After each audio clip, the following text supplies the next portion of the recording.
Bonjour, c'est Mélissa des enveloppes de Mélie. Aujourd'hui, on se retrouve pour une vidéo motivation ménage. C'est mon jour de repos. Oui, on appelle ça comme ça au travail. Je ne sais pas pourquoi on appelle ça un jour de repos, parce qu'en vrai, je fais tout sauf me reposer. Étant donné que la semaine, quand je travaille, je n'ai pas le temps de faire tout ce qu'il y a à faire à la maison, il faut bien que je profite de le faire lorsque j'ai un jour de congé au travail. Donc on appelle ça un jour de congé, mais qui en fait ne l'est pas du tout. Je pense qu'au travail, je me fatigue encore moins que ma journée ici. Vous allez voir, toutes les pièces vont y passer. Voilà, chambre, salle de bain, salon, salle à manger, cuisine. Voilà, il faut vraiment que je commence la semaine nickel. On est lundi, je n'ai pas congé tous les lundis, hein, j'ai un horaire qui change toutes les semaines. Donc cette semaine, ça tombe super bien, congé le lundi, comme ça je vais pouvoir faire un début de semaine franchement au top avec justement tout qui sera remis en ordre, qui sera rangé, qui sera nettoyé. Donc écoutez, c'est parti, je vous emmène avec moi pour ma grosse journée de ménage, c'est parti. Je commence donc à l'étage par les chambres et je commence tout simplement par enlever les draps pour pouvoir changer le lit. Ensuite, je vais attaquer la girafe à vêtements de mon compagnon parce qu'il a la mauvaise habitude de laisser traîner presque toute sa garde-robe dessus. Je ne sais pas si vous voyez ce que je veux dire, mais les vêtements ne sont pas assez propres que pour être remis dans l'armoire, mais pas assez sales que pour être mis à laver. Donc du coup, il stocke tout là. Alors de temps en temps, je replie ce qui a replié et je mets à laver ce qui doit être lavé. Ensuite, je lui fais un joli petit tas qu'il n'aura plus qu'à ranger lui-même dans son armoire. J'embarque donc le linge sale pour le mettre à laver. Je poursuis en rangeant un petit peu tout ce qui traîne dans la chambre. Je fais ensuite tout naturellement les poussières de partout. Et ensuite, je viens aspirer de fond en comble. J'ai une tête de lit assez embêtante, donc il faut que je me mette à quatre pattes pour aller aspirer derrière. J'aspire également les contours des murs, des fenêtres, pour vraiment que tout soit nickel. Je m'attaque également à la chambre de Lexi. Pareil, je change les draps.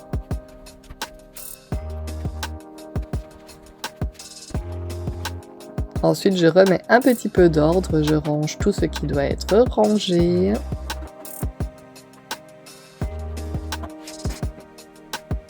Du côté de ses jouets également, je remets un petit peu d'ordre. Je prends les poussières. Je replie les petits vêtements qui doivent être rangés dans son armoire et je mets également à laver ce qui doit être lavé. J'aspire ensuite tous les petits coins également pour vraiment enlever la poussière de partout.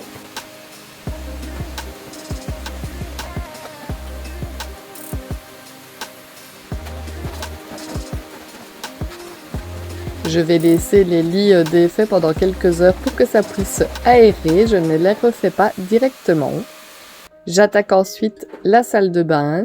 Je commence toujours par la douche, donc j'enlève tout ce qu'il y a à l'intérieur. Et là, je fais le truc que je déteste le plus, c'est enlever les cheveux qui sont coincés en bas. Ensuite, je spritche mon produit partout dans ma douche. Voilà, vraiment de partout. Et je vais laisser agir ça quelques minutes pendant que je m'attaque à une autre partie de la salle de bain. Je vais donc attaquer le lavabo. Donc pour commencer, j'enlève tout ce qu'il y a autour. Je dépose tout sur mon meuble derrière. Il me reste toujours le meuble à langer de Lexi. Elle a 6 ans maintenant, il faut vraiment qu'on l'enlève, mais en même temps, il nous sert de rangement. Donc il est quand même assez utile. Ensuite, je viens donc mettre mon produit. Je vais nettoyer mon miroir.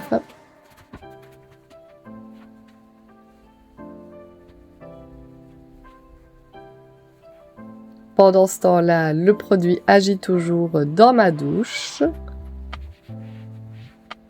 Et je lave vraiment à fond les éviers, la robinetterie.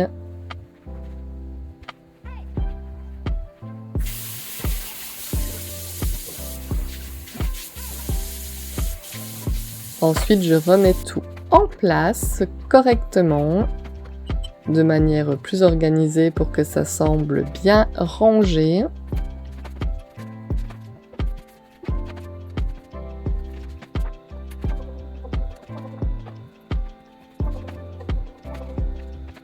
J'attaque ensuite la baignoire, j'enlève donc tout ce qu'il y a sur le côté et on a pas mal de shampoing, d'après-shampoing, de masques pour les cheveux. J'ai toujours la mauvaise habitude de tout ouvrir en même temps parce que j'ai envie de tout essayer et il n'y a rien qui est fini. Donc je ne les remets volontairement pas dans l'armoire pour ne pas les oublier, je les laisse à portée de vue pour essayer de les vider le plus rapidement possible.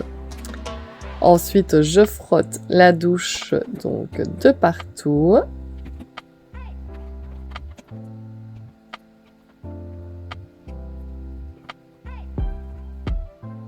Et je la rince avec de l'eau vraiment bouillante. D'ailleurs, on voit que ça fume un petit peu.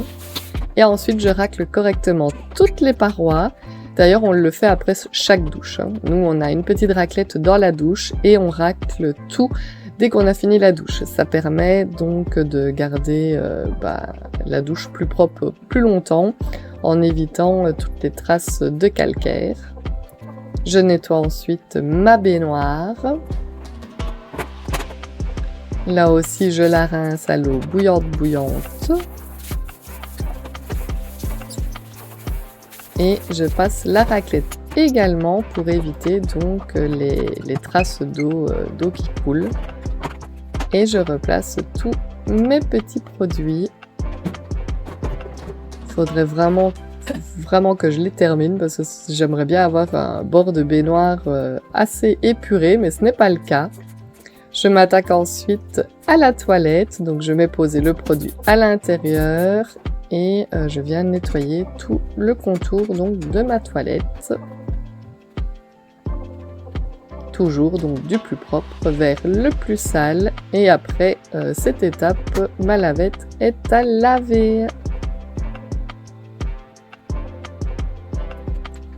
C'est donc le moment de passer l'aspirateur. J'aspire correctement les tapis et toute la salle de bain. Et ensuite, je lave par terre.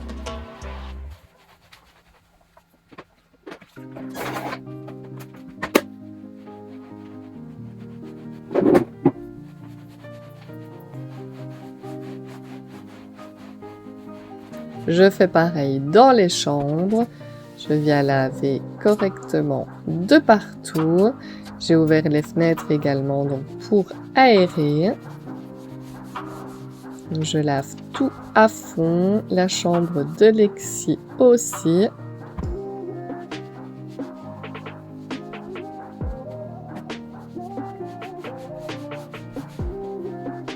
Et je m'attaque ensuite au rez-de-chaussée. Je commence toujours par la cuisine parce que c'est l'endroit de la maison, je trouve, qui est toujours le plus sale et le plus encombré. Donc je commence par vider mon lave-vaisselle. Je range tout correctement à sa place.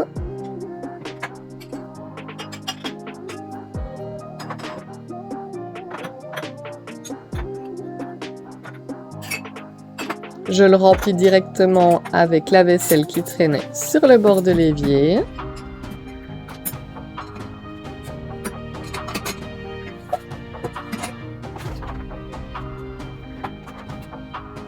Et c'est parti pour le nettoyage des surfaces. Je commence par ma plaque de cuisson et les alentours.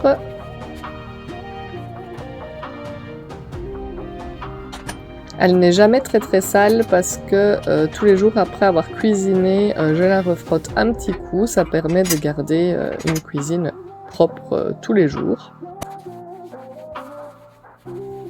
Je continue en nettoyant l'évier. Je frotte tout correctement. Et je fais là aussi couler de l'eau très chaude un petit peu dans les conduits. Je range ensuite le petit coin café qui ne sert pas énormément parce que nous ne buvons pas de café, ni moi et mon compagnon. C'est vraiment exceptionnel. C'est surtout pour les invités ou vraiment de temps en temps.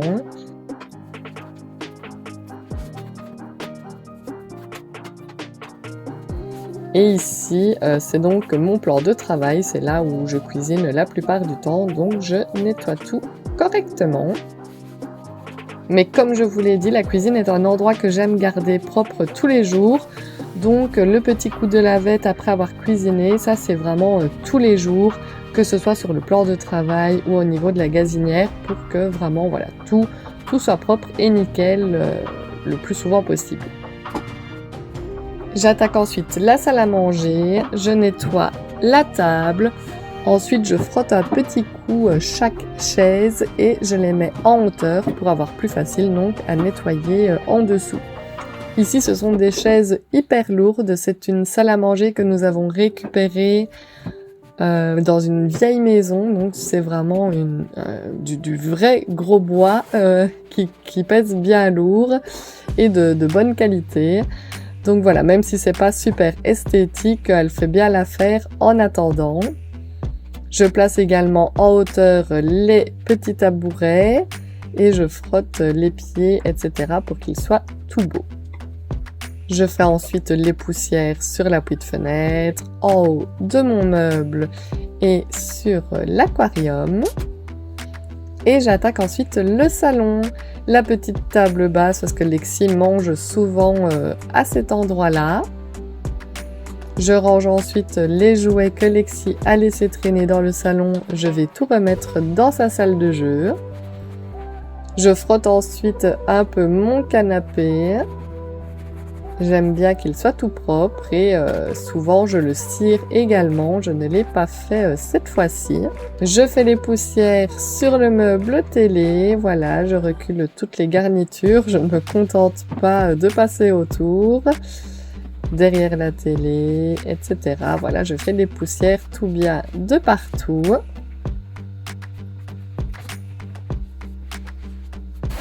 Et ensuite, c'est parti pour l'aspirateur. Là aussi, j'essaye d'aller dans tous les petits coins et d'aspirer le mieux possible. Sous la table.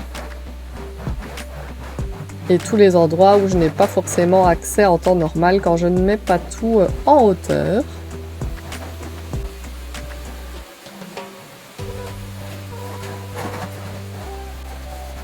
Dans le salon, c'est pareil, j'aspire correctement le tapis et au moins une fois par mois, on essaye de le sortir dehors pour le secouer parce que c'est un tapis à poils longs, c'est-à-dire que ça stocke pas mal de crasse.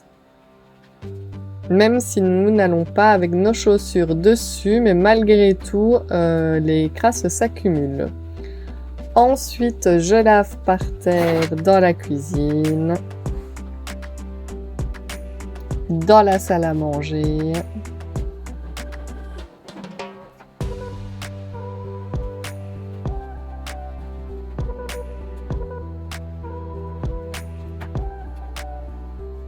Et je lave donc le salon.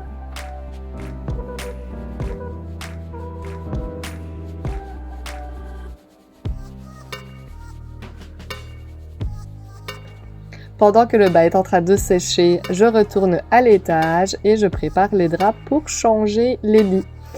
J'ai un lit assez pratique avec donc des tiroirs en dessous et il y a 2 tiroirs qui servent à ranger justement tout le linge de lit. Comme ça, c'est vraiment à proximité. Alors, refaire le lit n'est vraiment pas la chose que je préfère. Je pense que c'est une des choses que j'aime le moins faire. Je trouve que ça prend du temps de remettre les draps, les oreillers. Mais surtout, enfiler une grande couette toute seule, je trouve que c'est assez sportif. Je n'ai toujours pas compris la méthode qui consiste à rouler la couette. J'ai déjà regardé plusieurs vidéos où ils étendent le drap, puis ils roulent la couette et ça s'enfile tout seul. J'ai dû avoir un bug en le faisant, mais j'ai jamais réussi à le faire. Donc je le fais à l'ancienne, je rentre la couette, je mets les 4 coins et je secoue jusqu'à ce que tout soit mis correctement. Voilà, je mets tout correctement pour que ce soit joli. J'attaque ensuite le lit de ma fille Lexi. Et oui, elle n'a que 6 ans, mais déjà un lit de personnes. En fait, dans son petit lit, elle dormait très très mal. Elle dormait collée à la petite barrière de sécurité qu'on avait placée à côté de son lit. Et elle dormait vraiment pas bien. Elle avait des nuits pas très réparatrices. Donc du coup, vu qu'on avait un deuxième lit de personnes qui était dans le grenier, on a décidé de lui installer et du coup, elle dort beaucoup mieux. Du coup, elle est étendue au milieu du lit et elle dort très très bien. Voilà, donc je lui mets ses jolis petits draps licorne et je remets son ciel de lit pour essayer de la protéger un petit peu des piqûres parce qu'elle a été pas mal mangée par les moustiques. C'est sur ceci que va s'achever cette vidéo. Dites-moi en commentaire si vous appréciez les journées comme ça, motivation ménage. N'hésitez pas à me laisser des commentaires, des petits pouces. Et moi, je vous dis à bientôt dans une prochaine vidéo.